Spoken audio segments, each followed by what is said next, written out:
Regular season is gone. It's over. Gone with the wind. But after the dust settles, something amazing happens. Caterpillar turns into butterflies. You know, I don't know. Science, bro. Science. Point is, the playoffs are here. They're here, John. They are here. We are weeks away. We are less. Actually, I think, you know why today's a special day, John? Why? Today is 1 month exactly from the Super Bowl. Oh, wow. Today's January 13th.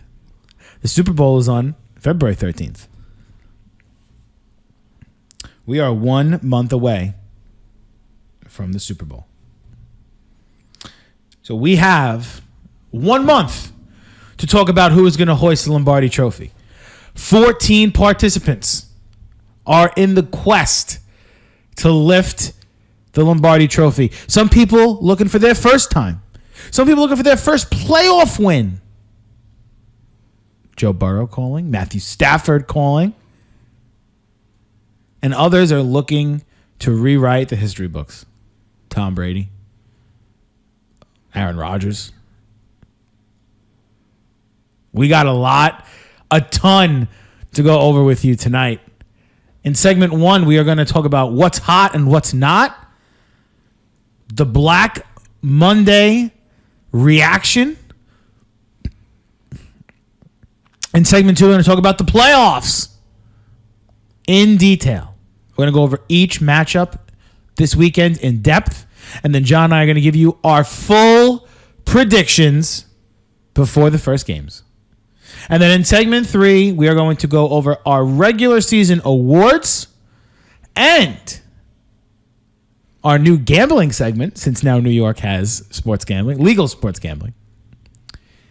And then John and I will give an in-season review of the Minnesota Vikings and the Jacksonville Jaguars. Because it'll be the last time we talk about those teams for a while. So we need to cherish it. It's a big stretch for Perfect Spiral. It's a big stretch. This is when the meat. This is when it's like when you're eating a steak and you get to the middle. This is what this is like. All that juicy tenderness. It's here. So strap on your helmet. Buckle up those shoulder pads. And make sure those cleats fit. Because we're about to run through a brick wall. Spencer, hit the tape. You play to win the game. Touchdown! Can't wait. John. I just need to ask you something. Before we even start, I just need to ask you something. Talk to me. We went from like caterpillars and butterflies to science to steak in the middle being juicy. Yeah, baby.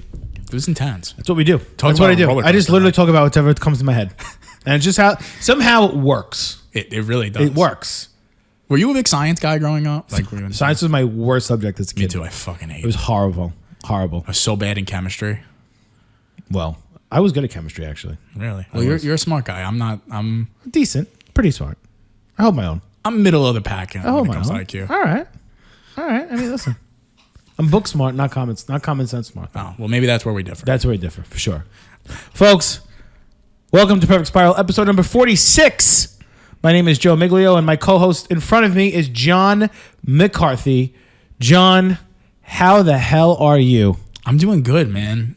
It's a nice day out today. Just hanging out with my dog.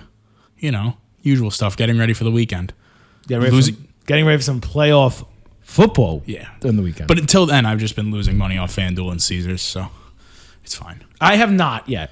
So, because you're smarter than me when it comes to this. I'm better at managing my money than you are. Well, yes. So precisely. Yes. So we are here to talk about everything. There's been a lot that's gone on over the past week. Too much. So today's going to be a long episode. So make sure you strap in. Maybe we'll give you an intermission. I don't know, but we're going to do something. But before you do that, make sure wherever you're listening to us right now, make sure that you go on the app you're listening to us on, whether it's Spotify, Google, Apple, wherever you get your podcasts. And make sure there's a little subscribe button there. And make sure you touch it. And make sure you subscribe. And make sure you give us the 5-star reviews. Because if you don't, we're going to come find you and we're going to break your phone. And tell a friend. Tell a friend. Tell a friend. I'm giving everyone a job this week. Tell everyone a friend. that listens, tell a friend. Tell one friend. One friend. I'm with you. One friend. That's it. And you got to report back to us somehow, go. some way. We'll see it. John, let's get right into it. Let's do it. What's hot and what's not? Segment number 1. I feel like this should be like a banner, just like goes overhead. Like what's hot, what's not. We're dancing. You want to go like, flailing our arms? Yeah. Let's go first with what's hot. Okay. Okay. Yes. John, there's 2 things that are hot. The first thing, and they come from a place that's known for being actually very, very hot. And that is the Las Vegas Raiders, who punched their ticket to the playoffs for the first time in, I think, about 4 years. 4 years? 5 years? Just about 4 to 5. 4 to 5 years. The last time the Raiders made the playoffs, the head coach of the Oakland Raiders was they were the Oakland Raiders, and their head coach was Jack Del Rio. Mm-hmm. Okay? After Del Rio got let go, they hired John Gruden and progressively got worse. And after Gruden gets fired, Rich Bisaccia takes over, and coincidentally, they return to the playoffs. Let's talk about how the Raiders got to the playoffs, okay? And before we talk about that, the game of the year 100% was the last game of the regular season this year, which is fitting because of how wild of a year it's actually been. The Raiders started the season 3-0, okay? And then proceeded after that to go 3-7. After that, to go to 6-7 with 4 weeks to play. Okay? The Raiders won their last 4 games of the year to finish 10-7. And they won 2 games, which I think a lot of people did not think they were going to win, where they won in Indianapolis and against what was a hot Colts team. And then they won at home against a more talented LA Charger team. No one's going to argue that Chargers are more talented than the Raiders are. They also beat Dallas. Don't forget about that. Right. They also beat Dallas on Thanksgiving. Yeah. Right?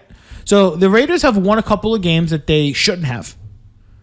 And I just think that is really... And listen, I'll be the first one to tell you, I have bashed the Raiders all year. Okay? They made me eat my words this season.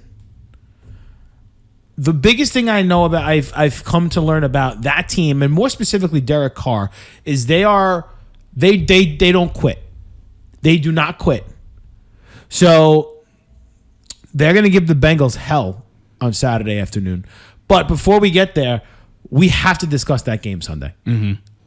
What was your initial reaction after Daniel Carlson hit that field goal in the end of overtime? I was purely in the moment, I was shocked that Brandon Staley took a timeout. I could not believe it. We got to talk about that. Because, listen, at the end of the day, I don't think anybody saw that coming because it was a whole media thing the whole week. It was a media narrative the entire week. Oh, if it ends in a tie, right, Steelers or Colts are out, and it's Raiders, Chargers in the playoffs. Right. A couple of things I want to unpack with that whole thing, right? Sure. One, they're division rivals. Why would you want to have your division rival in the playoffs with you? I don't think they were ever considering tying each other during the game. I think it just ended up getting to that point. Mm-hmm, exactly. I agree. And then Bisaccia was like, which, by the way, we have to talk about Rich Bisaccia. This guy, I think he deserves to be the coach, but that's a total side note. We'll talk about that. During the course of the game, it was honestly, it was a heavyweight fight the whole game. Chargers come back. Yeah, the Raiders felt like they were in control pretty much throughout the whole game, right? And then Herbert starts slinging the ball, and Herbert is unbelievable to watch. When he hits Mike Williams on that touchdown with no time left. If you watch the backside angle of that play, and what I mean by that is basically the angle where they show the camera where you're seeing the back of Herbert. So you're seeing it from the perspective of like the whole play is in front of you. Mm-hmm. And you see the window he had to fit that ball into Mike Williams. Williams was not really open. No, he was not. The corner was draped all over. Like he was not really open. But Herbert just zipped it in there. He's got an incredible arm, man. And it's a shame that he's not in the playoffs. It really is a shame. Yeah. We were robbed of seeing yeah, we were. Probably the third best quarterback this year in the playoffs. It's incredible. But he you know what it was? I think that they were going to tie, right? I think that was the plan. And I think Staley ruined that by taking the timeout. And it's like, what? After the fact, he explained that he knew they were going to run, right? Because clearly the Raiders were not going to take a knee in the shotgun. They were clearly in the shotgun. They were clearly going to run the football. Right. He was like, I want to get the right personnel out there. Okay, listen. The Raiders were not taking a timeout. You could tell they had no intention of taking the timeout. They were going to run this thing out. Let's just get in the playoffs and let them get in the playoffs. And that's that. But then he takes a timeout, and it's like, oh, okay. It's almost like they took it personally. Can I ask a question, though? Go. Oh, wait. Actually, no. It completely doesn't make any sense. Oh. I was going to say, why kick it then? Because, well, there's no harm, no foul. If he misses the kick, then they end up at a time. Yeah, anyway. so they were just like, and then you saw in Carr's face, right? 2 seconds left, he's smiling, and he just goes, time. And then they kick the field goal and win. And then he says after the game that, yeah, that altered our way of thinking. And then Bisaccia after the fact is like, yeah, we spoke about tying. Because they were put in a position that they didn't think they were going to be in, right? Right, exactly. That's. I don't think they went into the game. The game plan Sunday was not, hey, let's tie. No, they wouldn't play that hard if exactly that was the fact. That yes, but I think the way that the game just went, and I'll be honest with you, I thought the Chargers were going to win when they got the ball first in overtime, and the fact they only got a field goal out of it, I was like, oh, oh my god, like, damn it. You know what's funny? The Chargers were hot early in the year. We were all over them. Everyone was all over them. They still have that Charger mantra on them right now. And it's just like they can't shake it. You bring in the young coach, comes from Sean McVay, very analytic driven. And if you want to hear our feelings on analytics, you go back 2 episodes. Yeah. And he botched it. Defensive coach and his defense can't stop a nosebleed. I don't know. To me, it's more about like this man goes for it so much on 4th down. Can we talk about that 4th down call? On like his own 25-yard line. What the hell was that? It's just, that's the type of stuff that lost you the game. If you really want to talk about like tit for tat, if you punt the ball there instead of going for it, the Raiders don't kick a field goal. The game never goes into overtime. Right? Now you could say, oh yeah, well, Joe, the Chargers are never put in the position to try to get a touchdown. They're in the position to kick a field goal. Agreed. But why wouldn't the Chargers, maybe the Chargers play that situation a little bit differently and they try to score a touchdown so they don't have to go into overtime. Yeah. My point of it being is you put yourself in that situation at the end of the game because of the stupidity of going for it on 4th down. That particular one. I think he's playing way too... Yes, he's got a very talented quarterback, and he's got a very talented group of skill players. But I don't know. To me, it seemed... Too aggressive? It's one of those situations, and I always say it, and it usually applies to baseball, but I'm going to apply it to football here. I always say in baseball, a baseball manager can never win you a game. They can only lose you games. Right? By making too many mistakes and making too many changes, a lot of the stuff. In this instance, Brandon Staley lost the Chargers a football game. He lost them a football game. He lost them the playoff spot, right? And in all reality, the Chargers should not have been in the situation. Going into Houston and losing by 20 points in Houston 2 weeks before the regular season was over is not something you should be involved in. So the Chargers have nobody else to blame but themselves for the situation that they were in. Mm-hmm. Yep. And the Chargers were relatively healthy pretty much all year. Yeah. Outside of Derwin James, who unfortunately has an injury bug about him. He's always hurt. Yeah, it's like every other game he's But there, he's for the most part, they were healthy. They were, and if you ask anybody with a football IQ, the Chargers are a top 10 football team in terms of talent. They are a top 10 football teams in terms of talent. And the best comparison I could give them right now is the Dallas Cowboys. For years, the Dallas Cowboys we've always said about Dallas Cowboys, wow, they're really good on paper, but they just can't put it together on the field. Yep. Well, you know what? The Chargers are going to have that same MO about them until they actually start to win some football games. I mean, John, there's no excuse for them not making the playoffs. They're a better football team than I don't care that the Raiders made the playoffs. They're a better football team than the Vegas Raiders. They're a better team than the Pittsburgh Steelers. Yeah. They're a better team than the New England Patriots. You could argue that they're better than a lot of teams that are in the AFC right now. They're in the playoffs. And they missed the playoffs. How does that happen? You have a top 5 quarterback. I believe he's a top 5 after the regular season ended. He's a top 5 quarterback in the NFL. Top 5. Threw for 5,000 yards. Brady, Rodgers, Josh Allen. I don't even know if he's better than Herbert. You know, I mean, he could be as high as 3. I mean, he literally could be as high as 3. Mahomes, 4. Yeah, 4. 4 or 5. But this, I mean, really, when you talk about who, if you want a team for 1 year, right now, you're taking those 3 guys. Who's number 4? I can't think of a guy more than Herbert. Burrow gives him a run for his money a little bit. But Burrow, I'd rather have Herbert over Burrow. Right now, yeah. But again, we're talking too much about the Chargers. Let's focus on the Raiders. Mm-hmm. What this team was able to overcome this year was nothing short of amazing. The John Gruden fiasco, the Henry Ruggs situation, the Damon Arnett saga, the Nate Hobbs DUI. I mean, it goes on and on and on and on and on, and yet Derek Carr, the undisputed leader of this football team, kept this team's head on a swivel all year long. Props to him. Props to the interim head coach, Rich Bisaccia, who was very grounded during his tenure. And I think the one thing we've learned, I don't know if they're going to win a playoff game. I don't really think they're Super Bowl threats. No.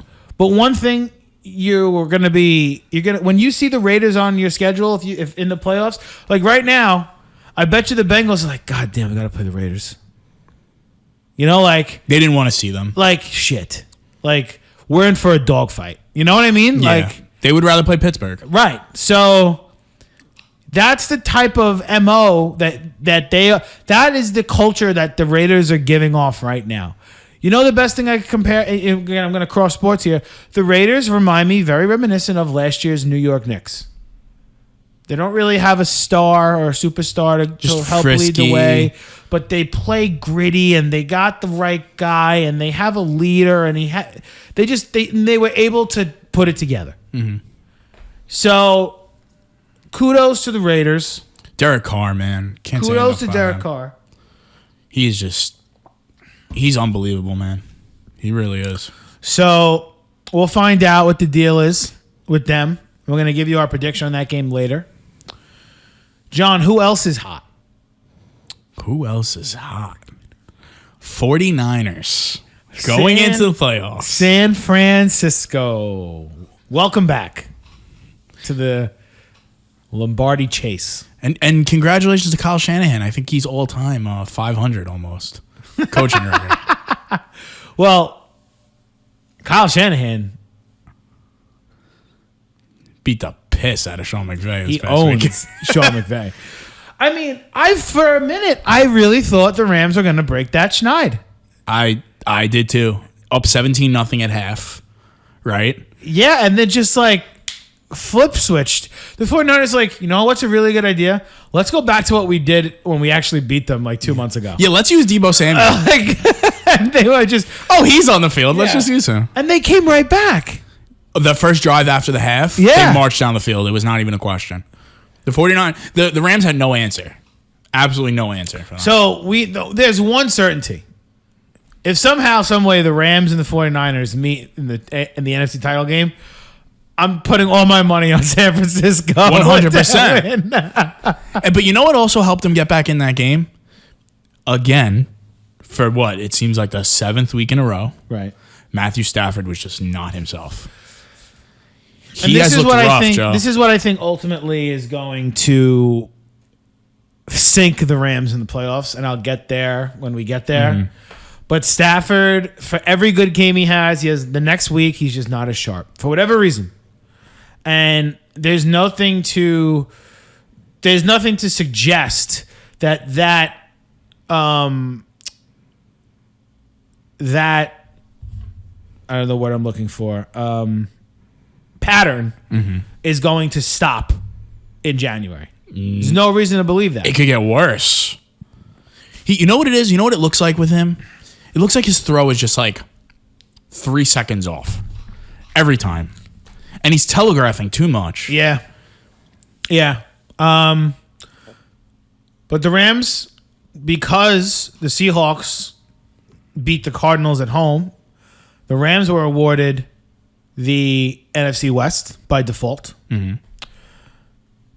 The Niners come all the way back, get the pick in overtime, and secure their play. Which game that they needed to win because before that game ended, New Orleans had beaten Atlanta. Yes. So if San Francisco would have lost that game, New Orleans would have made the playoffs as the 6th seed. Which nobody wanted to see. Right? Sorry, but nobody Right, agreed. San Francisco was clearly the better team, and the better team made the playoffs. And San Francisco is one of those teams that you don't want to see. And we're going to talk about that game later, the Cowboys and the Niners game. I mean, talk about history, playoff rivalry history. I mean, we're going back to like the early 90s when these two teams when these two teams were just playing. It seemed like every big game in the NFL was between those two teams back in the day. Yeah. You know? Powerhouses.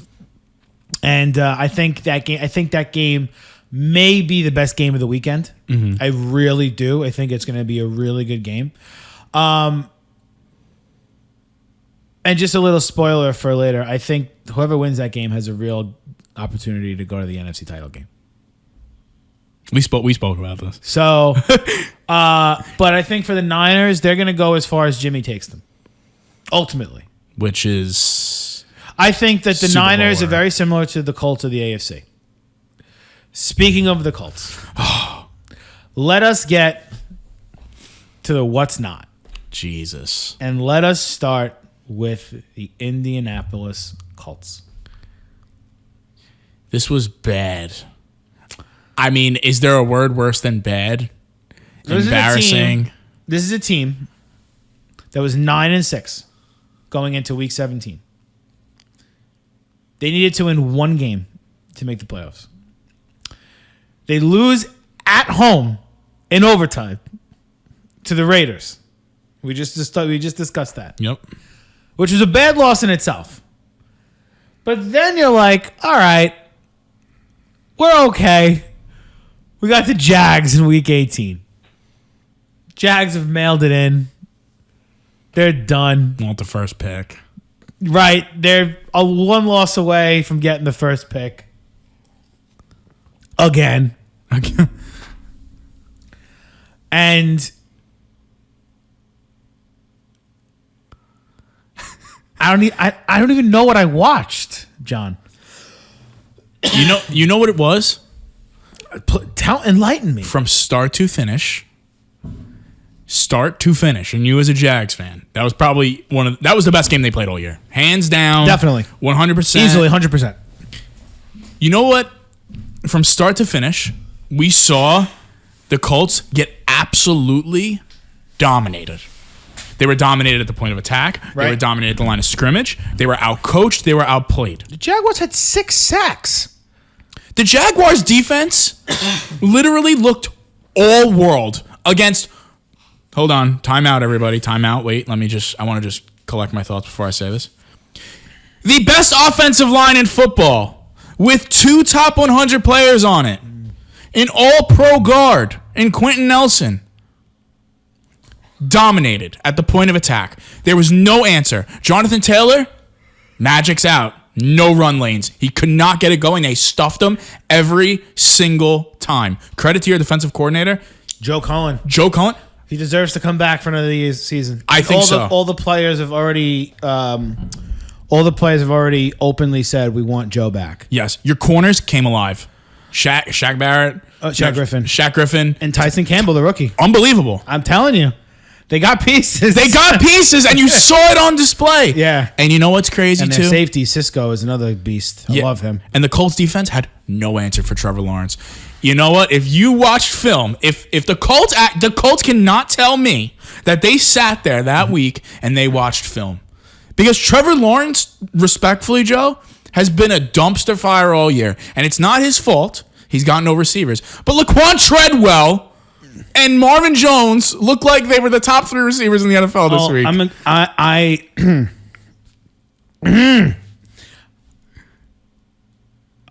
Remove yourself from the conversation for saying my quarterback was a dumpster fire. It's not. No, I said it's not his fault. Okay. So he's not a dumpster fire if it's not his fault. Okay, but he looked bad. There are games he's looked bad. Yes. But this was his game where he was like, you know what? Hey, everybody, look at me. I'm Trevor Lawrence. Remember me? Yeah. Highly touted high school recruit, Clemson national champion. Hey, look at me. This was his game. This was it. He's arrived. I hope so. And you know what? It came at the expense of the Indianapolis Colts, who were a team that were in the playoffs last year with, everybody remembers, Phil Rivers, right, who couldn't move, couldn't throw, couldn't do anything. And now you missed the playoffs. And then you know what happens? Let's just blame the quarterback. Yeah. I was going to say, when are we going to talk about Carson Wentz? It's not Carson's fault. John, he was fucking pathetic on Sunday. He was pathetic. He was bad. But he was pathetic. I don't think it was his fault. Because you know what? At the end of the day, your defense has to finish the game against the Raiders. John, they scored 11 points. I know, but listen, the run game didn't get going. There was some Why? bad play Because calling. he couldn't. Because the Jaguars sat back and said Carson beat us, and he couldn't. Well, he couldn't. Clearly, he was struggling. I don't think that the season. We're going to look at this game and go, all right, you know what? It's on Carson this game. He had a good season. I don't know where they think they're going to fix this problem. Okay, but here's the thing, though. He wasn't that bad this season, but he's the quarterback of that team. So he shoulders that loss. They got him to win that game. Simply put. They acquired him instead of going with Jacob Eason or drafting a rookie quarterback and rebuilding. They said, you know what? I want Carson Wentz because I think he could win us a big game with his arm and his legs. Mm-hmm. And in week 18, the Colts had to win and in against a team that was 2-14. And Wentz came up short. But is it fair to shoulder the load on him for the entire? Yes. I don't know. Yes. I can't do it. Listen, I know Ballard. The quarterbacks make the most money on the team, John.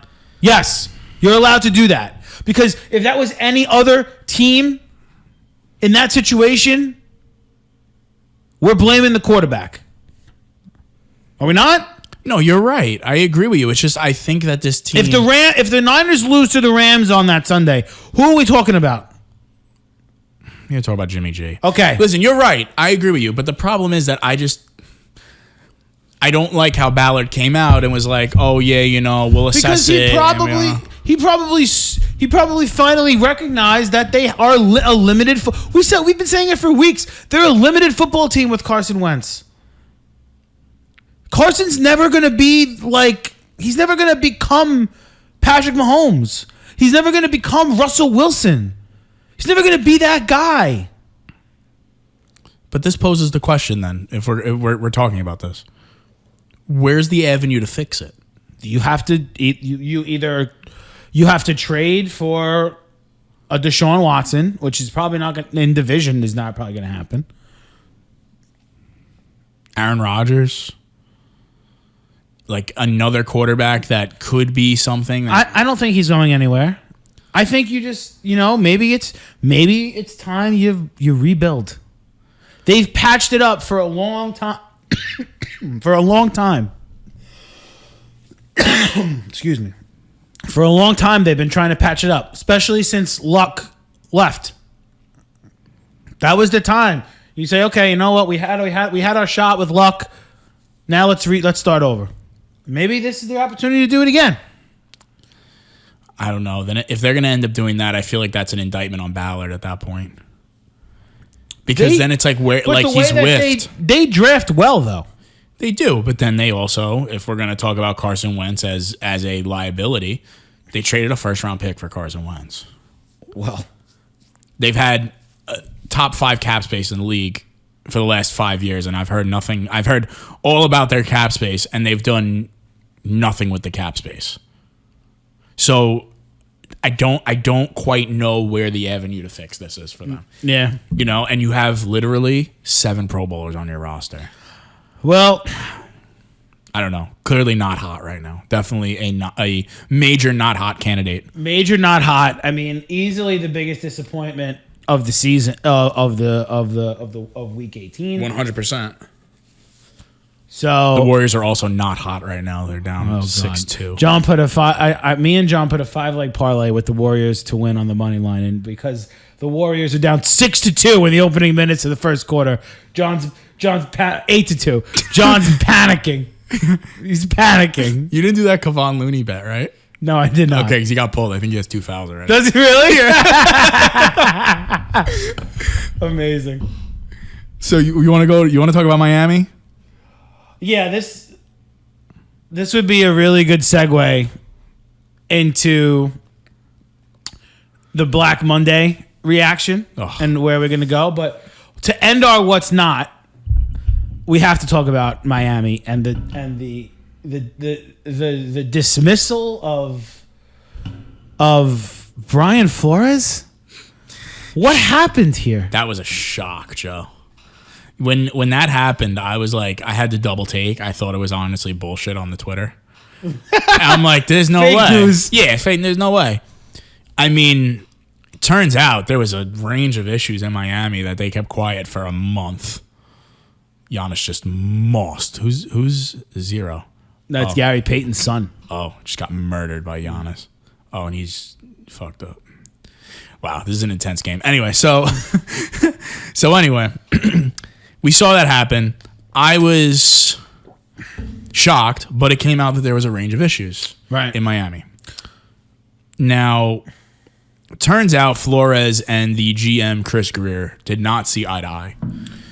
Chris Greer, I don't know where he thinks he's earned the respect to call the shots in this regard, other than having the title of GM, when he's done nothing but draft like absolute dog shit his entire tenure there. Got bailed out by the Waddle pick. Congratulations. That was a great pick. You traded a bunch of picks for Laramie Tunsil, who, don't get me wrong, Laramie Tunsil's good, but in hindsight, lost a ton of their picks.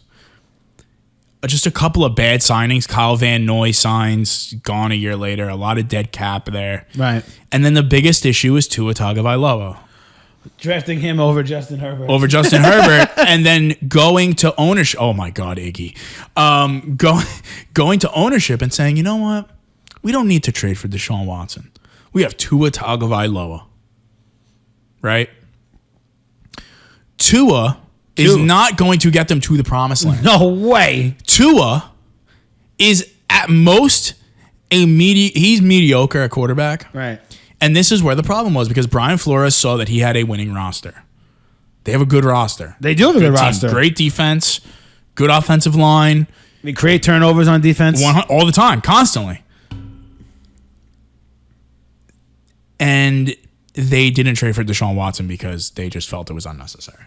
We find that out later on that they wanted to stick with Tua. Chris Greer is upset because the relationship between Brian Flores and Tua and other players is fractured because of all this drama. Right. So he goes to Stephen Ross, Stephen Ross, I'm sorry, man. I know you own the team. Listen, I'd love to own an NFL team. Congratulations. That's awesome. You are a absentee owner. You've been an absentee owner your entire career, the entire time you've owned the team. And this is the biggest issue and why this team is fragmented and why you have no idea what the absolute fuck is going on in your organization. Because Brian Flores is a top 5, maybe top 7 coach in this league, and you let him go. For like nothing. For nothing. And you know what?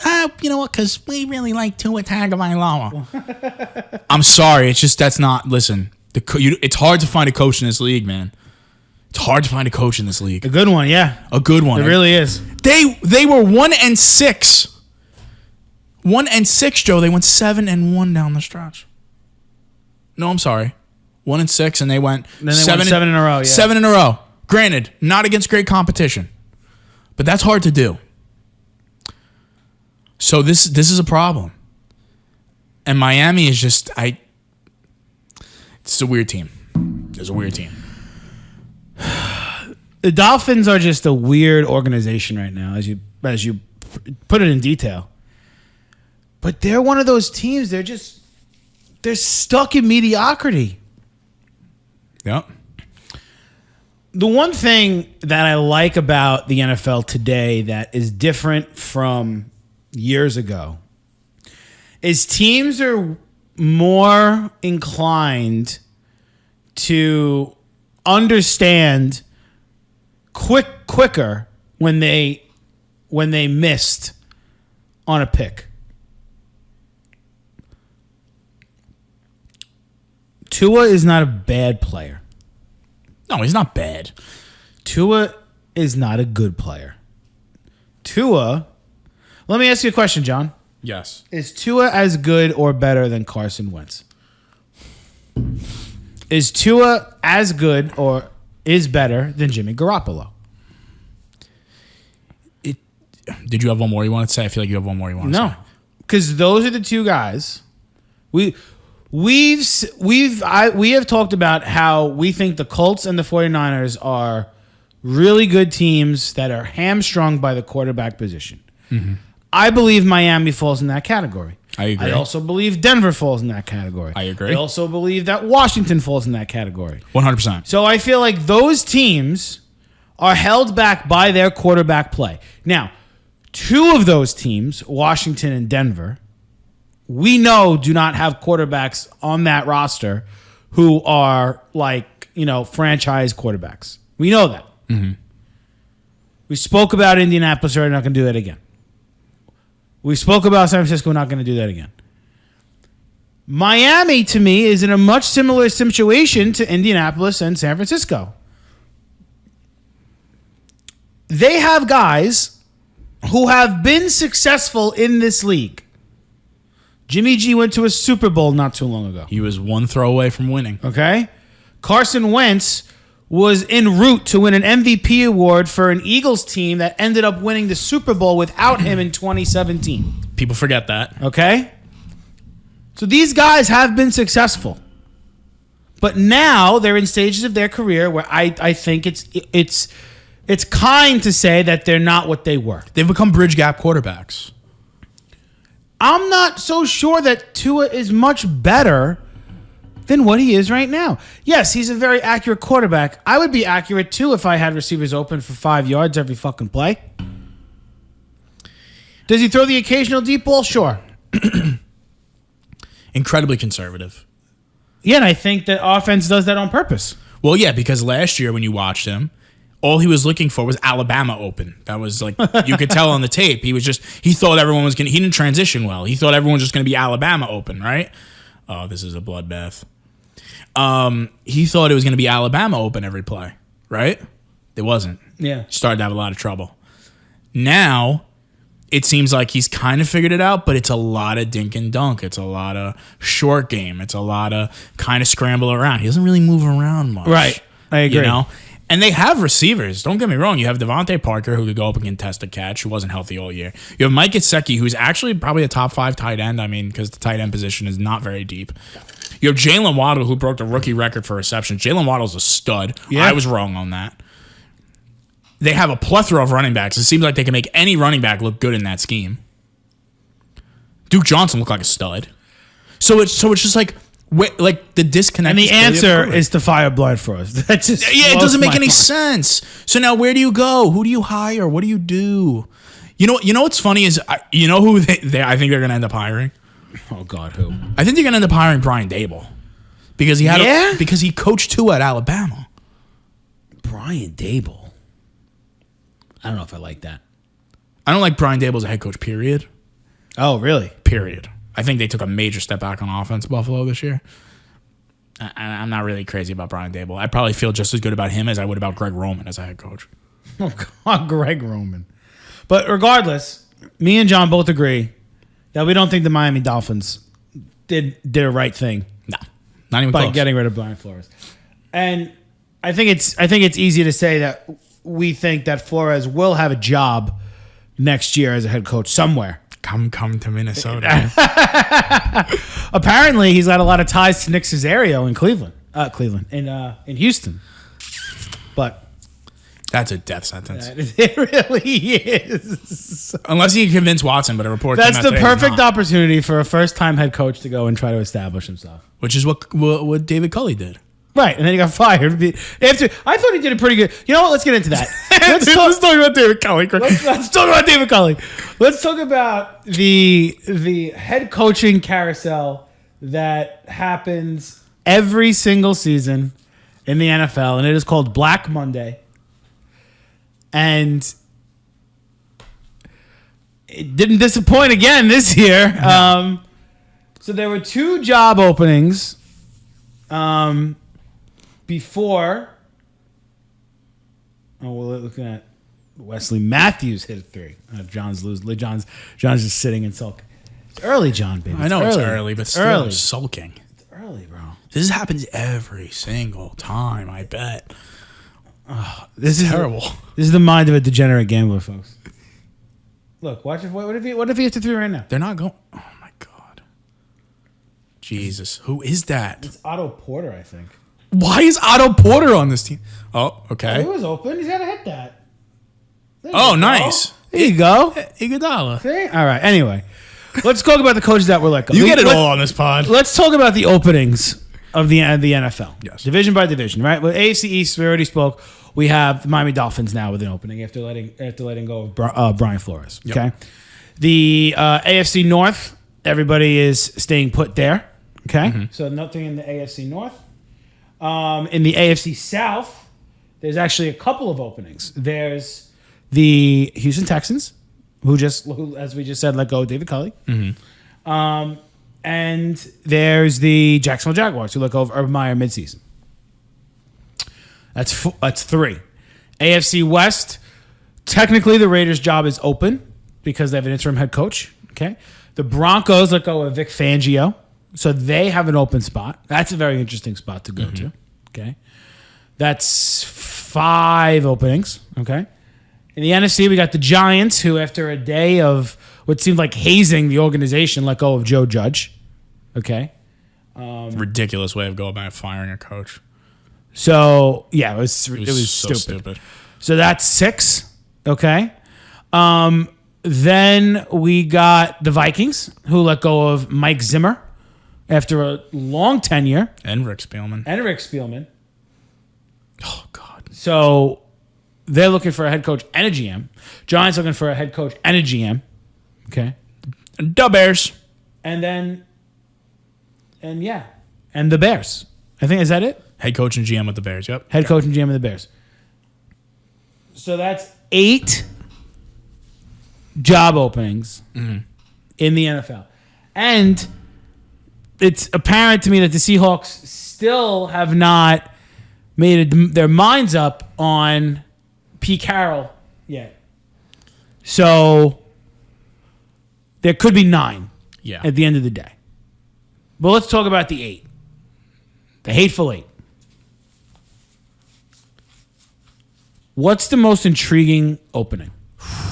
This is a tough one. So when you're looking at all of them, right, I think Denver is easily one of the most intriguing.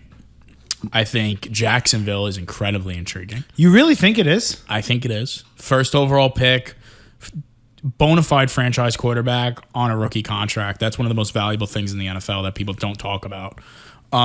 Tons of cap space. So they're in the same situation they were in last year, except they have the quarterback now. Yeah, they have a quarterback, new coach.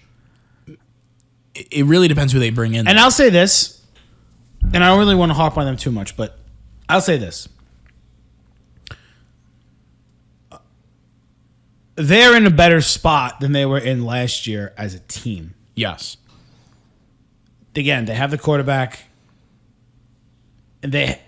A couple of their draft picks actually ended up working out. I know that everybody wants to get rid of Trent Baalke, myself included. But a couple of those draft picks did hit. Tyson Campbell is good. Mm-hmm.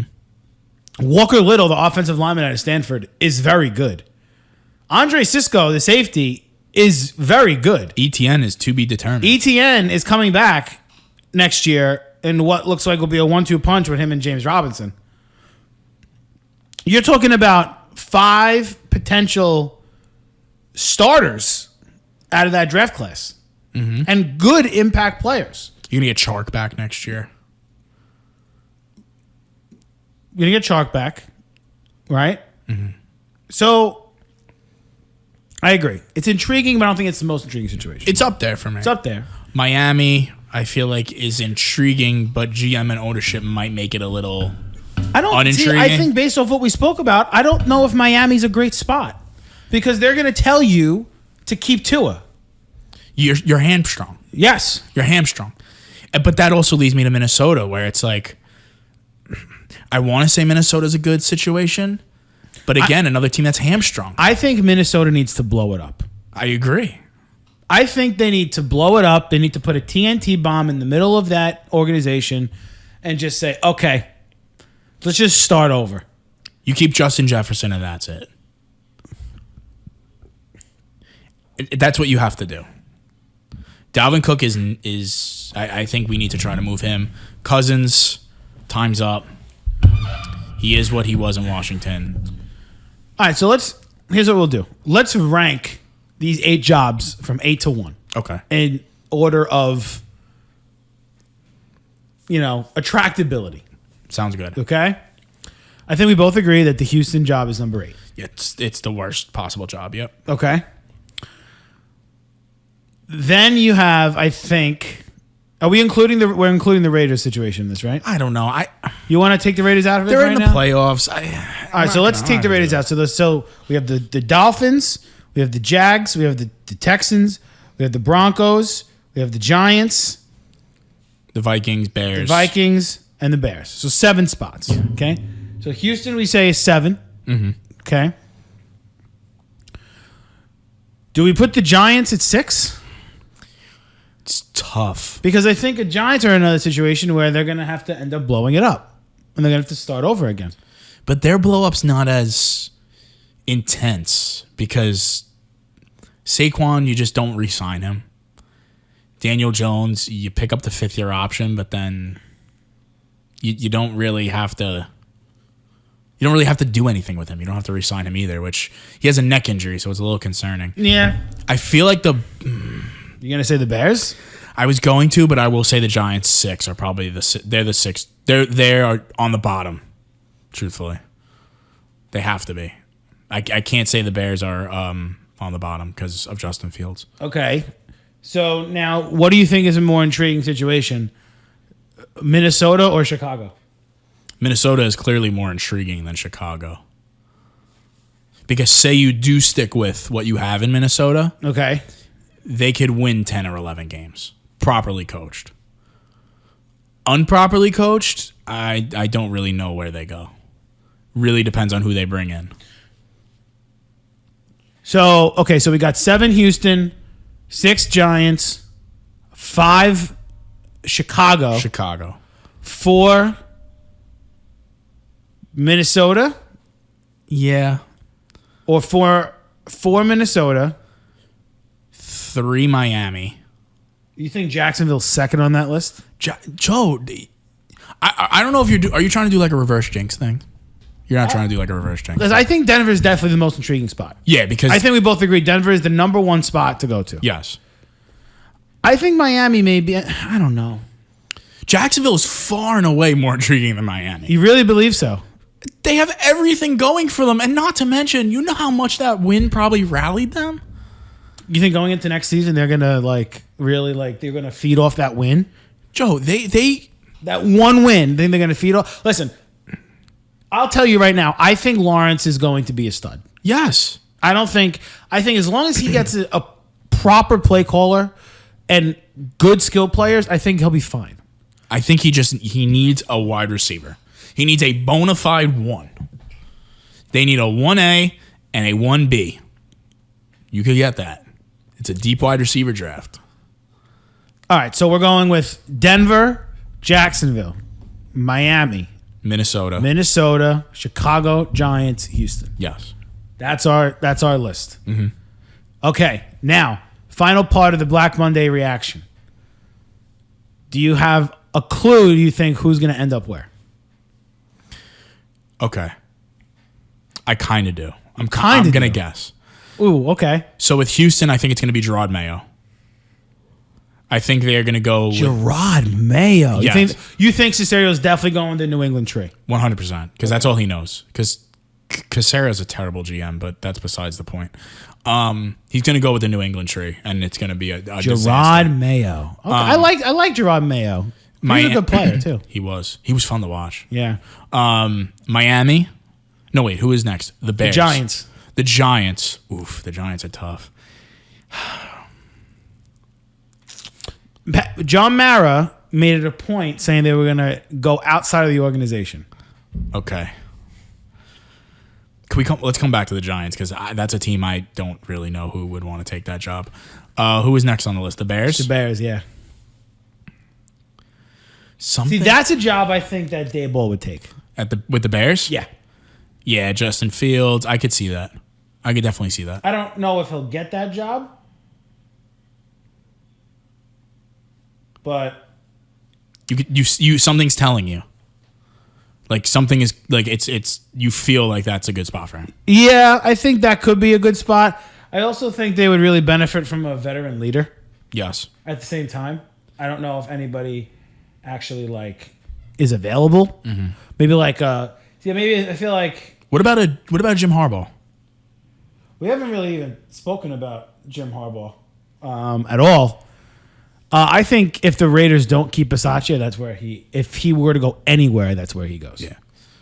They could. You know what? I think Bisaccia could get a lot of looks after what he did with the Raiders. But anyway, Minnesota, I already know who I think is going to be the coach. You think it's going to be Forrest? No, I think it's going to be Eric Bieniemy. Do you really? Yeah. Why do you say that? Because there's ties to Bieniemy to Minnesota. He was there for a little while. He's plus 200 to be the next coach for some reason. Really? I mean, I like Bieniemy. I think that he's been due. And listen, it's a good offense for him to go into. If they keep everything together, he has all the pieces ready to go. That to me, if they get Eric Bieniemy in Minnesota, that's we're trying to still win right now move. That makes sense? Yes. Yes, I believe it is a win now move. Yes. Yeah. So that's where I'm at with him. I think it's gonna be Eric Bieniemy. All right, Miami. Brian Flores. No, I would say Harbaugh here if it wasn't the Raiders for him. Something tells me that he's kind of they're kind of picking around. You know who I'm going to go with for Miami? This is going to sound crazy. I'm going to go oh God, this is terrible. I'm going to go Kellen Moore for Miami. Whoa. Young coach. Kellen Moore is going to be in high demand. If he doesn't get a job this year, next year for sure. I think they're going to go with somebody like Kellen Moore, a young offensive mind. All right. And Jacksonville? I got another inkling on Jacksonville. Nathaniel Hackett. Oh God. Joe, that's not a bad pick. That's not a bad pick. Give me Leftwich or give me death. I think Leftwich is going to be the odd man out in a lot of these discussions. You really think so? I do. No, so Leftwich, and this is what I've been hearing, Leftwich apparently interviewed so well with Jacksonville that they might be waiting for Tampa to finish the playoffs just so they could give him the job. You know what it is? He's got ties, obviously, at Jacksonville. He was drafted by them. He apparently wore a teal suit to the interview. Really? Yeah. Oh, my God. I don't know. So I feel like he's going to end up being the odd man out. I think Leftwich would be a great coach for Lawrence. I mean, the guy just coached Tom Brady for 2 years. Yeah. And let's not forget, he coached Jameis Winston in his last year at Tampa Bay with Arians. You know that offense was third when Winston was there? Yeah. No, he's a good coach. Don't get me wrong. Something tells me he would end up being like the enemy. A lot of people think Bob's going to end up there too. Bill O'Brien. Oh, because of his relationship with Trent Baalke. Would you really hate that though? Yes. Any man that trades DeAndre Hopkins for David Johnson should be crucified. Well, he wouldn't be involved with player personnel. Right. Baalke would be, which makes it so much better. I don't know. I'm not like, I don't hate Bill O'Brien. All right, you know what? Let's circle back to Bill O'Brien. Bill O'Brien to the Giants. No. I think Flores ends up with the Giants. That's a great hire by the Giants. You know Brian Flores is from Brooklyn, right? Really? Uh-huh. That would be the smartest hire they've made in God knows how long. Yeah, it really would Since be. Tom Coughlin. That would be a no-brainer. Absolute no-brainer. You know what it is? It's not. There's no like bona fide like coach for each destination. It's so hard. Okay, we haven't spoken about Denver though yet. Denver's tough. And you know what's funny is I'm gonna say a hot take before I say who I think is gonna go there. Okay. I think Fangio was kind of dealt a raw hand, man. That defense was good, but he was never given that like premier quarterback. No, he never had one. And they never drafted that premier quarterback. They passed every time. So it's kind of hard for me to say that. Listen, Fangio is going to be a defensive coordinator somewhere. Yeah, I agree. He's one of the best. He's the best top 2 defensive minds in the league. Let's be honest. Denver. I'm going to deflect to you on Denver. You're going to deflect to me. I'm going to deflect. I'm deflecting this one. I think Denver's where Kellen Moore ends up. Really? I do. I think they're going to draft a quarterback. I think they're going to. I think Kellen Moore would be a really ripe mind for the Denver Broncos. What a rise of Kellen Moore, huh? Remember Kellen Moore at Boise State?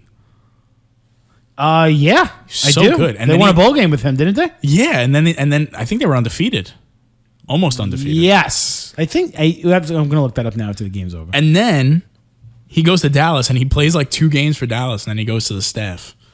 What a rise for Kellen Moore! I don't know. There's a lot of candidates. This is one of the best years to be a coaching candidate because Absolutely. there's so many. A quarter of the league has head coaching openings. Yeah, It's incredible. Minnesota's going to be weird. I think it's going to be Bieniemy. Think it's going to be Bieniemy? Yeah, I'd like Flores, but just Everybody would like Flores. everybody wants Flores, but I think it's going to end up being Eric Bieniemy. I mean, everybody wanting Flores should tell the Dolphins all they need to know about how respected he is and how good of a coach he is. Yeah. I know. He's like young Mike Tomlin. He even carries himself the same way. He really does. Like he very serious, all business, just getting to the next opponent, like doesn't play games. Talk about Mike Tomlin, hell of a coach. Mikey Tomlin. Oh my God. Golden State looks terrible, Joe. They're down to almost 20. Oh my God. I'm turning this off. Oh, would you stop? How much money did you put on this parlay? It's like $10, but still. Oh, would you stop it? $10? It's disappointing. I'm so bad at this. I should have taken notes out of me doing game picks with you, because I'm just horrible. I never get it right. I mean, listen. Not to mention, This dude's just chucking up threes. literally, right now. and you have Stephen Curry, who's greatest 3-point shooter of all time, and just not giving him the ball. Bobby Portis is a god now. Where did this come from? Oh, goodness. You get it all with this podcast. This is insane. Listen, we're going to come right back. We're going to let John lick his wounds a little bit. And then we're going to discuss the playoff situation. Playoffs! We'll be right back. Hey y'all, Spencer Blinn, the producer for Perfect Spiral Podcast, and you're listening to my band Hollow Choir's new song, What You Want. Available now on Spotify. What you want? All right, and we're back here. And John's still melting down as the Bucks are up 22 on the Warriors. Warriors look awful. Oh, my God. It's bad. It's very bad. It's very, very bad. Gary Payton now out the rest of the game with back tightness. That's great. The Warriors on the live line are plus 700. Plus 700? Yep. Of course I'm betting them because I'm a fucking degenerate. Are you really? Of course I am. Why would you do that? I mean, they look awful right now. Whatever. The only way they're in this game, John, is if they're down 10 by halftime. If they're down 10 at halftime, then they have a chance. Yep. I just put it in. Plus, actually, I got them at... You got them at plus, what? plus 820, actually. Plus 820? Yep. All right, anyway. So we're going... playoff time. It's playoff time. Playoffs! All right. How do we want to do this? We want to go game by game, right? Let's go game by game. All right, so let's go from each time slot.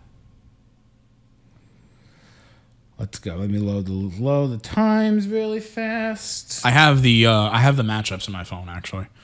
You want me to pull them up? Oh, you do have them in your thing? Yes, I do. So hold on. Boop, boop, boop, boop, boop. I screenshotted it. Where did it go? Or did I retweet it on the Twitter? We need someone that does like the computer stuff for us.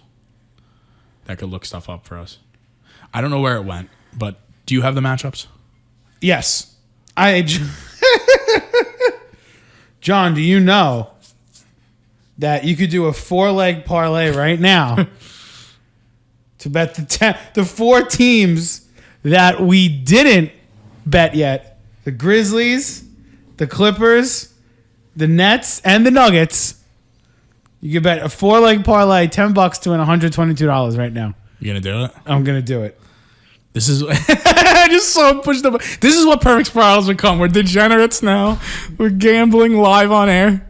This is crazy. Isn't that awful? It's bad. It's become bad. So now, can I ask you a question though? Go. What happens if I win the 5-leg parlay and the 4-leg parlay? Then you win both. Really? Yeah, what you think they limit you? Like you can only win one parlay? That's wild. Put in 20 parlays, you can win all 20. That's craziness. Yeah, it's you listen, if you know your stuff, I mean, you can win some serious cash, but again, I feel like some cash. It always works against you. So all right. First game of the weekend is the Vegas Raiders and the Cincinnati Bengals on Saturday afternoon in Cincinnati. The Bengals, the number 4 seed. The Raiders, the number 5 seed. We've already covered what the Raiders have been over the course of the past month of the season. They're coming to this game red hot. Red hot. The Bengals are coming off an AFC North division title. Joe Burrow has looked great the past month. So both teams are coming in on a very high level. Bengals just lost their regular season finale, but they didn't play anybody, lost to the Browns, whatever, doesn't make a difference. What is the matchup to watch in this game? Well, first off, I just want to say really quick. Sure. The line on this game is 4.5. Cincinnati's getting 4.5. Okay. So I just wanted to point that out. The over-under is 49. Since now we are a gambling podcast, I will be giving the lines and the over-unders for these games. The matchup to watch, you know where I think this is going to come down to? This is going to come down to the 2 running backs. It's going to come down to Josh Jacobs against that Cincinnati defensive line, which has been fantastic. Mm-hmm. It's going to come down to Joe Mixon against that underrated Raiders defensive line with Yannick Ngakoue, Mason Crosby. Isn't that Jonathan Abram in the middle? No, Abram, I thought got hurt. Oh, might have. Whatever. Regardless, nonetheless, it's going to come down to the trenches, I feel like, because I feel like the quarterback's going to be able to throw a bit. I think you're going to see a little bit of, I think it's going to be a high-scoring game. Yeah, I think it could be a high-scoring game. But you know what? Are we doing our pick now? Or is there a matchup you want to watch? No, there's definitely a matchup that I want to watch. Okay.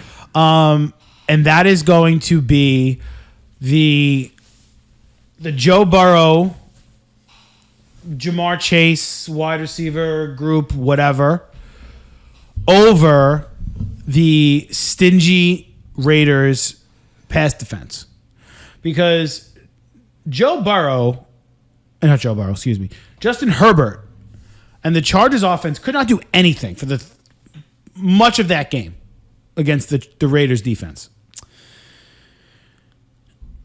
And I think that the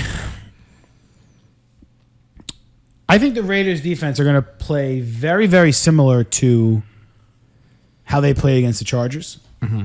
Would not be surprised if the Raiders got out to a lead in this game. I agree. And I would not be surprised if the Bengals come back from a big deficit in this game.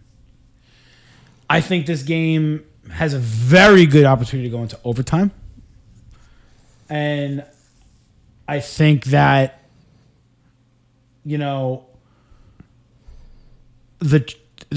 chance of it coming down to Burrow trying to mount a drive to win the game is something that I would not be surprised about. Mm-hmm.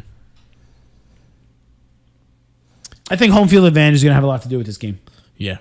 And Cincinnati, what's funny is both teams are looking to snap a playoff losing streak. Yes, Cincinnati hasn't had a win in the playoffs in a long time, right? Very long time. The Raiders have not had a win in the playoffs in a very long time. And this is Derek Carr's first playoff game. Wow. Oh, right. The last time they made it, he was hurt. Tore his ACL. Oh, that was the Matt McGloin game. That was. So this is Derek Carr's first playoff game. I think he's coming in with a little bit of intensity. I really like the Raiders in this game, Joe. I don't know what you're thinking, but... You like the Raiders to win? To win.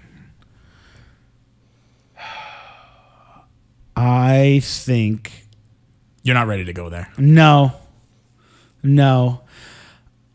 I think the Raiders exhausted a lot of energy in winning that game on Sunday night. And I think Burrow resting for a week, sitting back, getting healthy. I don't know. You're going with the Bengals? I am. I think it's going to be a close game. I'm going to go Cincinnati in 33-27. Okay. That's my final score. I like that prediction. 33-27. So the next game on the docket, you want me to take this one? Talk to me. The next game on the docket, the New England Patriots. John's New England Patriots. I'm claiming the New England Patriots. And Mac Jones, and Bill Belichick, going to Buffalo. This is a 4-point game. Buffalo's favored by 4. The over-under on this is 44. What are you thinking? Let's check the weather before this game. So it's looking like it's going to be cold. A little bit of inclement weather here. Rain, snow. What are we talking about? I think it's going to be a little bit of snow. The matchup that I'm looking forward to, I'll tell you right now, is Mac Jones against that Buffalo defense. We've seen two different sides of Mac Jones in both games that they've played. We saw Mac Jones that threw 4 passes, and then we saw Mac Jones that actually played quarterback to little success against Buffalo the second time around. What are you thinking happens in this game? What do you want to see? And I feel like we've been going back and forth. We've been talking about the Patriots and how they got to take the training wheels off of Mac Jones. When are they going to take? When are they going to figure it out with him? What are they going to do? Very good run game. Damian Harris and Rodgers Stevenson are going to get their carries. What do you want to see in this game? I want to see Mac Jones evolve in this game. That's what I want to see. I know what the Buffalo Bills are. I know what their offense is. I know what their defense is. I want to see Mac Jones evolve. We've been hearing about Mac Jones being a good quarterback all year long. I want to see him win a game for New England. Yeah. I want to see him. I mean, this is the third meeting between these two teams. They split. They both won in each other's building. So it's a fun matchup. This is a game that I think is going to be tight throughout. I think the matchup is simple. I think the matchup to watch is Buffalo's rush defense against the Patriots run game. I think that is definitely the matchup to watch for. I think that for me, it's simple. If the Buffalo defense could stop Damian Harris and Ramondre Stevenson, I think Buffalo wins this game going away. Okay. Personally. I agree. Can they do that? I don't know. But,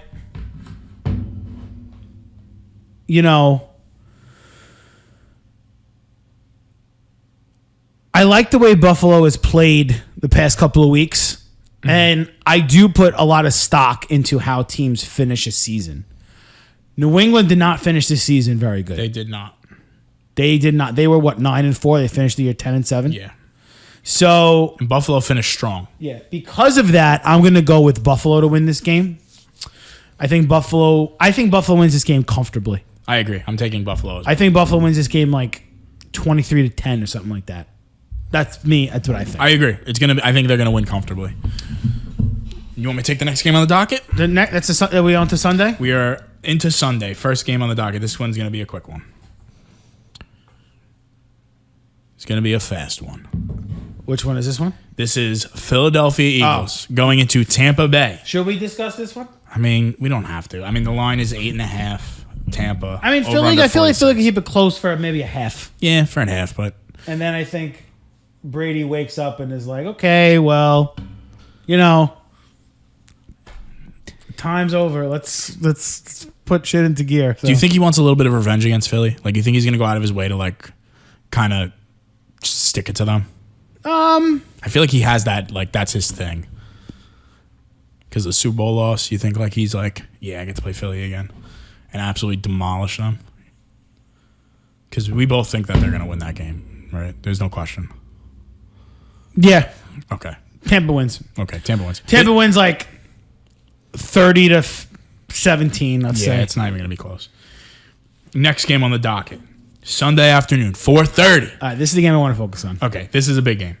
San Francisco going into Dallas. Dallas is favored by 3. The over-under on this is 51. Joe, what are your thoughts on this game? Because you have a lot of thoughts. So, I do have a lot of thoughts on this game. I think that the Dallas Cowboys, when playing up to their potential, can be the best team in the NFC. I think that's a fact. Especially this year because, John, don't even look anymore. No, I'm just going to turn it off. Don't even look. I'm turning it off. It's off. I'm done. Everybody paying attention. The Warriors are down by 32 to the Bucks right now. Done. I think when they are clicking on all cylinders, they are quite possibly the best team in the NFC. Mainly because their defense has been so good. Trevon Diggs, Micah Parsons, DeMarcus Lawrence, even Anthony Brown and Kelvin Joseph have been good. Leighton Vander Esch, Neville Gallimore. They have a bunch of guys, Randy Gregory, a bunch of guys on that defense that can make a play. Not to mention that, we all thought that Michael Gallup was going to be a huge loss. Cedric Wilson's filled in nicely all year for Michael Gallup. Really well, yeah. Okay. You still have Amari Cooper and CeeDee Lamb. You have Zeke Elliott. You have Tony Pollard. They have what they want on paper. Yes. But the Cowboys, more than any other team in the NFL, when they lose, 80% of the time you could say, oh, X didn't win. The Cowboys lost this game. You could say that. 80% of the time that Dallas loses. Well, Dallas has their hands full on Sunday because they have a team who's coming in riding a high, who needed a win to get into the playoffs. Jimmy G led a game-tying drive in the fourth quarter with time waning down to send this game into OT and for San Francisco to win. Okay? San Francisco is very similar to New England in my mind. Okay? They run the football very well. They want to establish the run, and they want their defense to win the game for you. The difference between San Francisco and New England is San Francisco has a superstar on offense, and his name is Debo Samuel. Okay? Mm-hmm. Here's my matchup for this game. And this may be the matchup of the weekend. Whoa. Matchup of the weekend alert. Debo Samuel versus Micah Parsons. I was just thinking that. That is going to be the matchup of the weekend. And not necessarily about them being one-on-one with each other, but I think they will come in contact with each other because the amount of times that San Francisco puts Debo in the backfield is going to, they're eventually going to meet at some point. He's their best running back currently. But it's which player can impact the game more on their side of the ball. To me, it's a no-brainer. If both teams are playing at their best, Dallas wins. For me. Mm-hmm. But I don't know what Dallas I'm going to get. You don't know what Dallas you're going to get till they start playing on the field. You have no clue. Mm-hmm. But you know pretty early on. You know pretty early on what Dallas you're going to get. Yeah. At the same time, San Francisco, they could be a shell of themselves if Jimmy's not playing well. So, it's true for me, it's truly a toss-up. Truly a toss-up. Mm-hmm. I think the winner of this game could very easily go to the NFC title game. That's how strongly I feel about both of these teams. Mm-hmm. I think that San Francisco is the best team that made the playoffs out of the NFC West as a whole, which is something to say because they're the lowest seed out of all three teams in the NFC West. But I think they're the best team, especially when it comes for that fact they're geared for the playoffs. Mm-hmm. I think they're the best geared team for the playoffs. I think, there was this whole mantra that Kyler Murray's never won, that has never lost in Texas and AT&T Stadium. I think the Cowboys would have welcomed playing Arizona in the playoff game as opposed to San Francisco. Yeah, I agree. All this being said, I think Dallas wins on Sunday. I think they have been a little, and again, in years past, we've always said this about Dallas. They never put their potential. They don't have a full team. They're always carried by their offense and blah, blah, blah, this and that. Well, John, if you haven't paid attention, this year's Cowboys team is a little bit different. All right, let's put the cards on the table. This year's Cowboys team is a little bit different. Yep. They get turnovers. They get sacks. They have a very good defense, top 10 defense in the NFL. Okay? They do not need their offense to score 30 points a game to win. That does not need to happen anymore.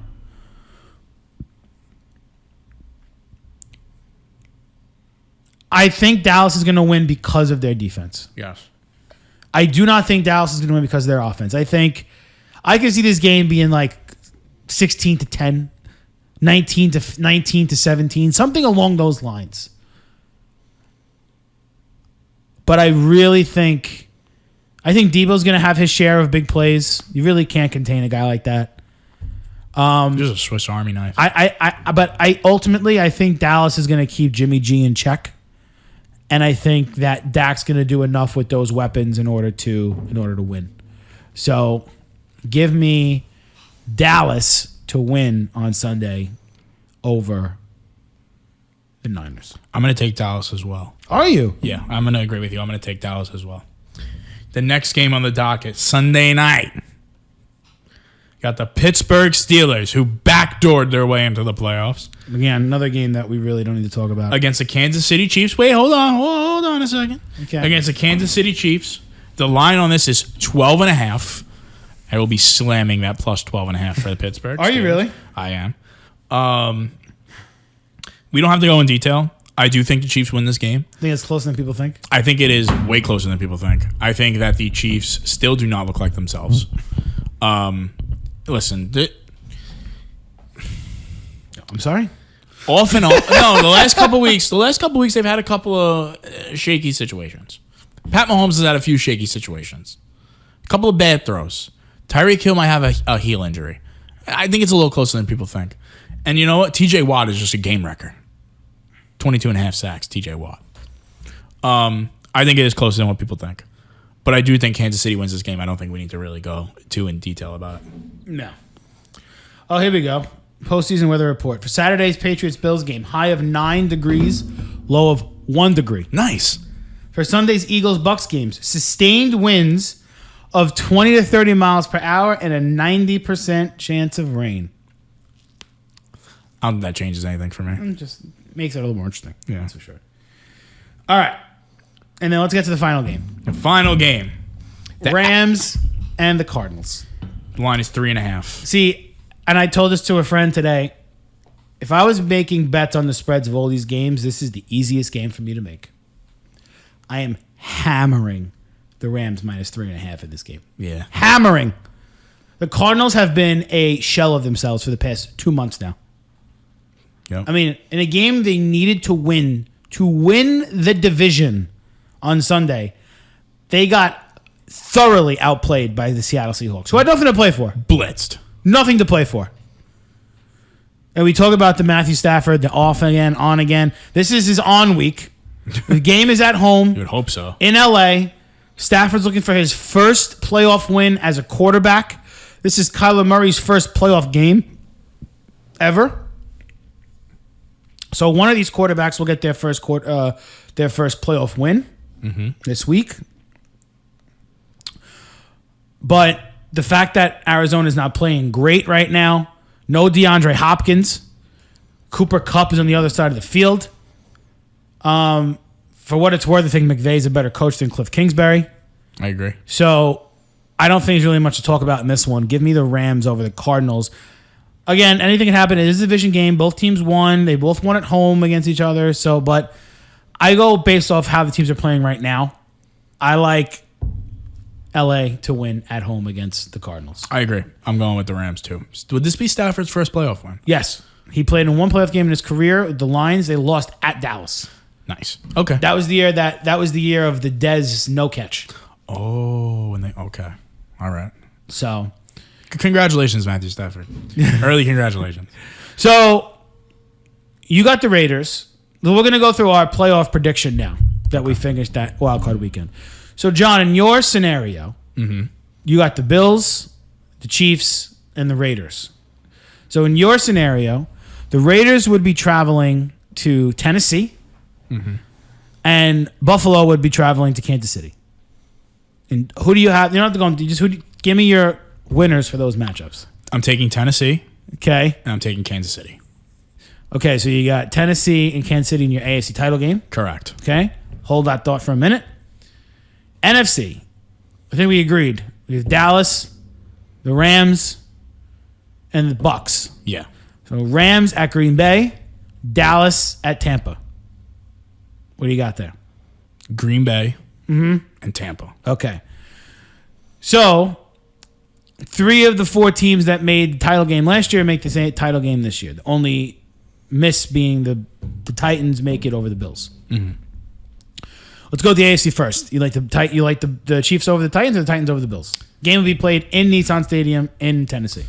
Titans are going to the Super Bowl. I'm taking the Titans. Get the fuck out of here. No, they're not. Okay. That's my AFC pick. Okay, great. Sure. Titans go Super Bowl. Whatever. Derrick Henry's back. With Ryan Tannehill. Yeah. Blow me. I mean, they were close, no? Yeah, sure. Okay. The more intriguing matchup, the Bucks and the Packers. Let me set the stage for you. Okay, talk to me. Aaron Rodgers is rolling. Rolling. Healthy. Bakhtiari's back. Everyone's back. Jair Alexander. Zadarius Smith. Whitney Merciless. Zadarius Smith. They're all back. But Tom Brady and the Tampa Bay Bucks shorthanded walk into Lambeau Field. It's ice cold. Don't say they do it again. Ice cold.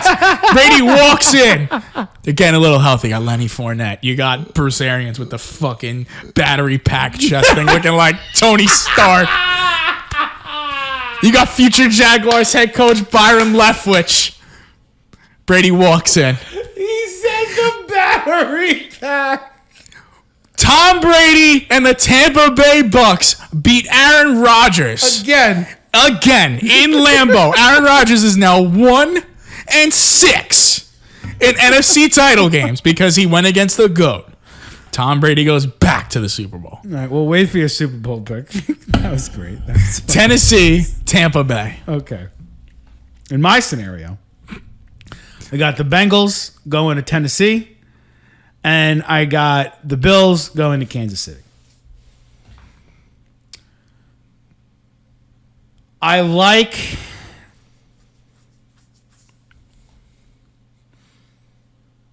the Bengals over the Titans. The disdain for the Titans is so real. It is. I can't stand them. I can never pick them to win anything. There's a bias. But I genuinely think Cincinnati can beat Tennessee in Tennessee. Oh, yeah, they can. I agree with you 100%. 100%. Yeah. As for the other game, the Bills and the Chiefs, I could easily see the Bills winning this game. Mm-hmm. Easily. But I think Mahomes is special, man. I think he's a special guy. And the Bills, I don't know. There's something been off about them all season. Fishy. Something smells. I don't know if I could buy in. So give me Kansas City to win in a close game. Okay. And give me the set the stage for the Bengals and the Chiefs. Joey B. With the cigar. Looking to win and go to the Super Bowl against the Chiefs. Wow. Hold that thought. Got the Rams and the Packers. You got the Bucks and the Cowboys. He gets out of the way quick. Stafford has one of his bad games, and the Packers absolutely destroy the Rams in the end in Green Bay. Yeah, I agree. Yep. Okay? Now.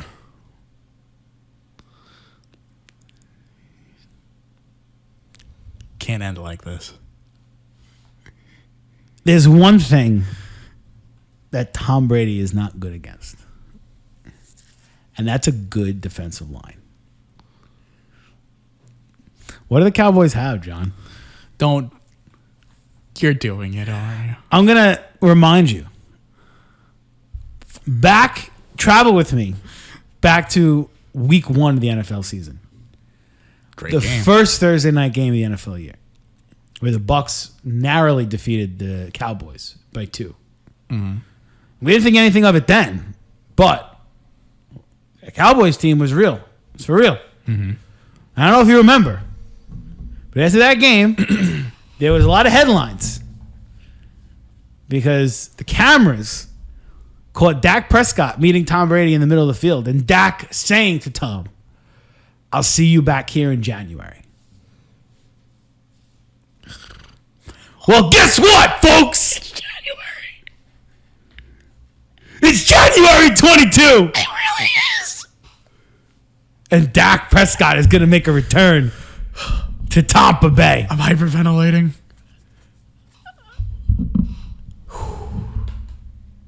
You're going to do it, aren't you? Give me Dallas to win 27-24. It can't end like this for the GOAT. Okay. Let's go to the AFC first. Chiefs and the Bengals. Joey B learns a hard lesson in Kansas City. The AFC goes through Patty Mahomes. Chiefs go to their 3rd straight Super Bowl. John, for what it's worth, the Chiefs are the most complete team in the AFC right now. 100%. Okay. I just like Tennessee right now. Dallas, after a riveting victory, go to the frozen tundra. Mike McCarthy makes his return to Green Bay So many to storylines. face his old nemesis, Aaron Rodgers. The last time the Packers played the Cowboys at Lambeau in the playoffs, Des Bryant caught the ball, but it was ruled incomplete in what would have been a Dallas win that ended up being a Packers NFC divisional game again. It's all there. But you know what? Rodgers has one more fuck you for everybody. He finally gets over the hump. And the Packers silence the doubters. All the John McCarthys in the world, the Packers silence. And the Packers will go back to the Super Bowl. And they will play the Kansas City Chiefs. The 2 best teams in their respective conferences this year, I believe, will meet in the Super Bowl. The Chiefs and the Packers. You want to go first or you want me to go first? I'll go first. It's easy. So you have the Bucks and the Titans. If you say the Titans, I am quitting this podcast. I am not. Okay. I do think it is a close game. You think the Bucks repeat? I think this is the end. You think he actually retires after this? I think this is it.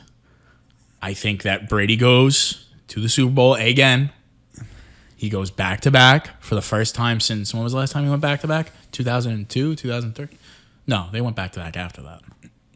I don't remember. No, because I think they won. They only went back-to-back once. They only went back to, then it was 2002, 2003. Yeah. Okay. Tampa wins in a slugfest because I think Mike Vrabel does a really good job of getting his guys ready. Okay. The quest for 8 is complete. Brady wins his 8th Super Bowl, and he rides off into the sunset. But to be fair, I just want to say this really quick before we get to you. If Rodgers does make the Super Bowl, I think it's the same thing. I think it is a win, and he rides off into the sunset. Okay. But I'm going with Tampa Bay. All right.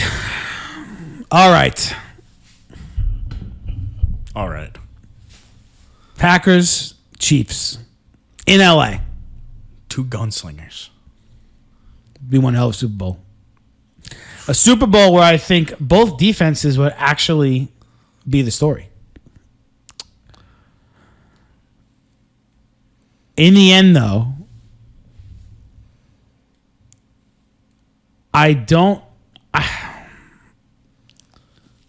It's hard.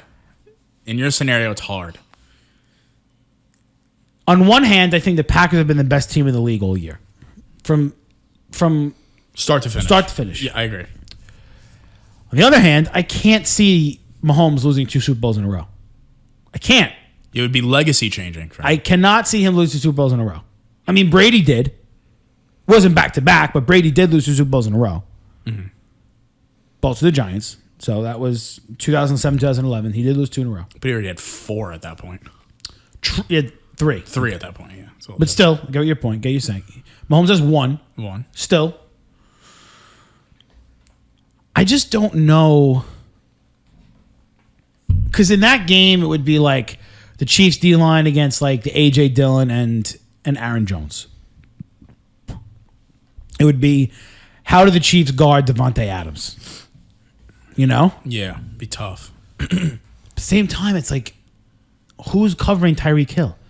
Who on the Packers is covering Travis Kelce? If you're asking me right now who I trust in a big spot, Mahomes or Rodgers, neutral field, I'm taking Mahomes. Give me the Chiefs to come back on top. I think their transformation this year has been incredible. We were talking about them in October as a team who lost its identity.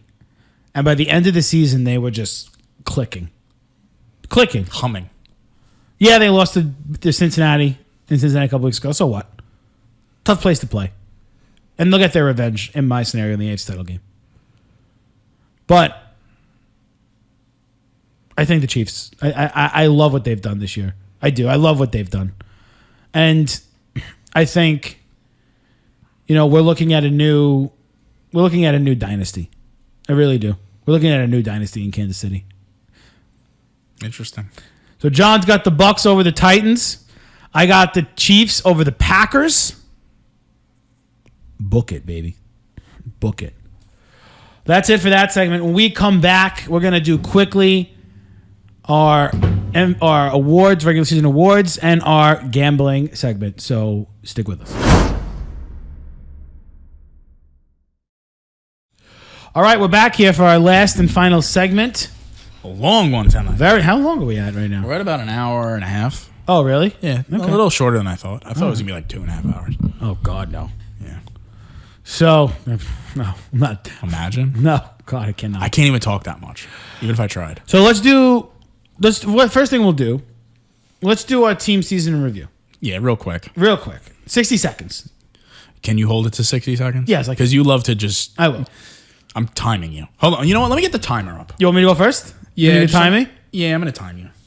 Because I don't trust you to hold This is the Jacksonville Jaguar season review. Tell me when to go.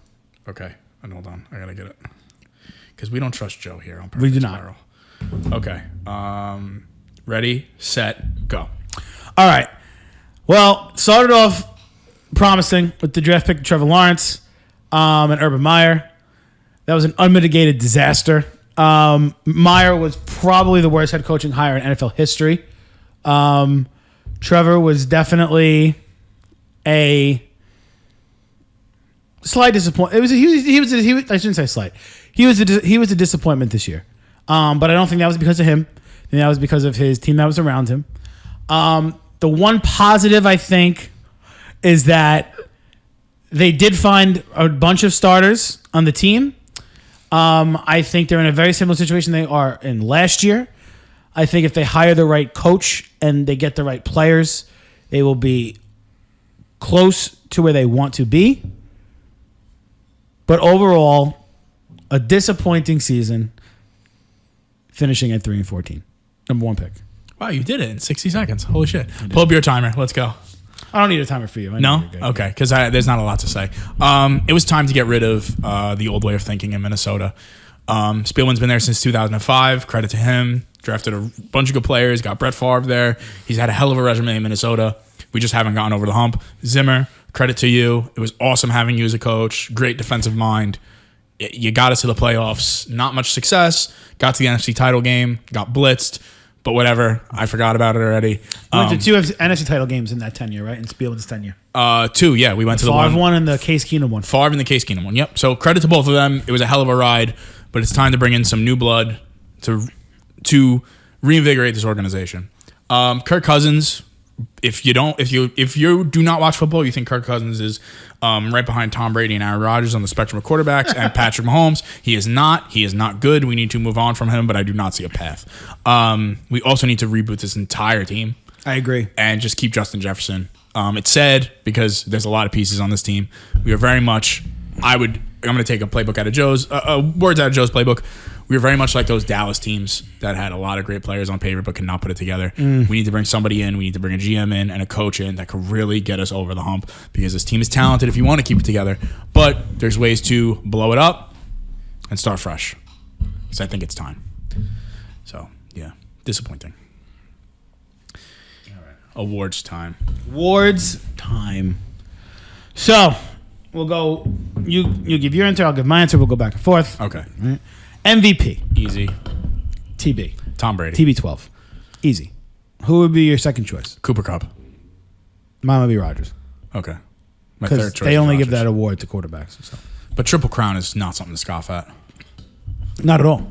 I think he will be Offensive Player of the Year. That was my next thing. Offensive Player of the Year is Cooper Kupp. Cooper Kupp. Definitely. Yep. Okay. Defensive Player of the Year.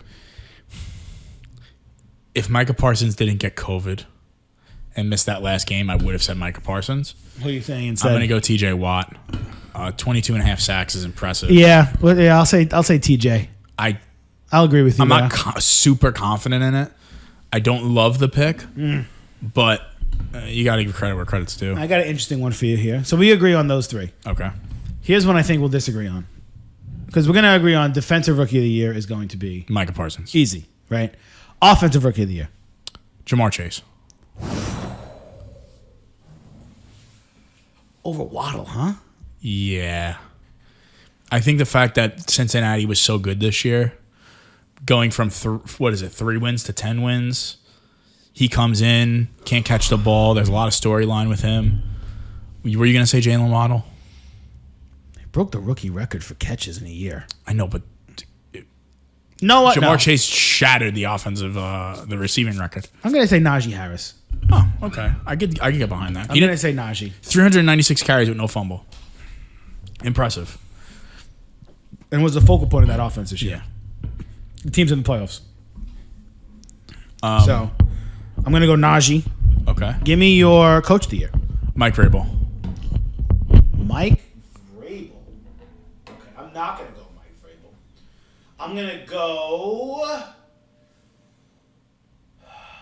There's 2 names in my head. I had a second name too. 2 names in my head. Which one am I going to pick? Zach Taylor. Good pick. My second choice would have been Matt LaFleur. My second pick would have been Nick Sirianni. I like that. for all the shit that we gave him. Oh, they do AFC and NFC Defensive Coach of the Year? No, I think it's just Coach of the Year. Just one? Yeah. So I'm going to go with Zach Taylor. And then my second choice would be... my mic was off. My second choice would be Nick Sirianni. Okay. So so let's recap really quick. It'd be Brady, Cooper Kupp as Offensive Player of the Year. Defensive Player of the Year, we both said TJ Watt. Offensive Rookie of the Year, you went Jamar. I'm going Najee. Defensive Rookie of the Year, we both said Parsons. That's easy. Coach of the Year, you said Mike Vrabel, and I'm going with Zach Taylor, the coach of the Cincinnati Bengals. Comeback Player of the Year? Dak? I'm going Joe Burrow. I'm gonna go Dak. You go Burrow. I'm gonna go Dak though. Dak had a great year through 37 touchdown passes, broke the Cowboys single season franchise record for touchdown passes that was thrown. Tony Romo's record. So I'm gonna go Dak. You're going Joe Burrow. That's fair. Are we missing anything else? Any other awards? GM of the Year? Is that a thing? Yeah, they do give out an award. GM of the Year. GM of the Year. Bill Belichick. Bill Belichick. Interesting. I mean, he made all of those free agent pieces work. How many times do we see coaches go on free agency slews and they actually end up working out? You know what I mean? Yeah, he really he changed that whole team around. So, who'd you have? I mean, it sucks because my pick, there's no actual like GM for the team. Who? The Bengals. There's a GM there. So Duke Tobin is the de facto GM, but they don't actually have a GM. It's weird. Why do you say the Bengals? They're just Trey Hendrickson, hell of a signing. Drafting Jamar Chase, everyone thought that was terrible. Hell of a draft pick. They turned that team around. Patience. Yeah, I mean, I get what you're saying. They're the biggest surprise this year, no? Yeah, no, they are the biggest surprise this year. I just think what Belichick was able to do with all those free agent signings and how he was able to mesh them all together, I think that was impressive. It was. I'm not taking anything away from that. So those are our picks. I think you'll find they're pretty accurate once they do the NFL honors. Do we have anything else we're going to talk about? What's it? We can do a little parlay action. You got? Oh yes, you want to do a parlay of the week? Yeah. So my parlay of the week, I'll give everybody. John's gonna You know how much the Warriors are down by at halftime? How much? 40. Oh, that's good. So all those bets are gonna go bust. So if I'm being honest with you, John, though, just to give you, the Clippers are down by 20 as well. Oh, cool. To the Pelicans, so it wouldn't have worked out anyway. No, you know what? I love gambling. I love it, honestly. Okay. So, oh my God, all my picks are just going to go bust. I hate my life. Okay. So. Oh, John, here we go. Did you see this from Schefter a couple of hours ago? What? Patriots linebacker coach Rob Mayo is expected to emerge as the leading candidate for the Houston Texans job. There you go. Wow. So, my parlay of the week. I'm going to give you my small same game parlay plus 4,289 odds. $10 wager to win $438. Joe Mixon anytime score, Hunter Renfrow anytime score. Okay. Raiders plus 6 and Joe Mixon first score. It's a hell of a lot of shit that has to happen. What is it to win? $10 to win $438. Wow. Yeah. That's a hell of a bet there. Hell of a bet. Yes, I love that I took Golden State plus 820 on the money line. Okay. All right. I think it's time to get out of here. I think it's time to go. John, this is a good episode. Long one. Any last words for the folks at home? Just enjoy this weekend. What are they calling it? Like Super Wild Card Weekend? Yeah. Mm-hmm. Enjoy it. It's going to be fun. Games on Saturday, Sunday, and for the first time ever, there's a game on Monday night. 3 days of playoff football this week. It's going to be wild. 3 days. It's going to be awesome. 3. It's going to be great. Going to be great.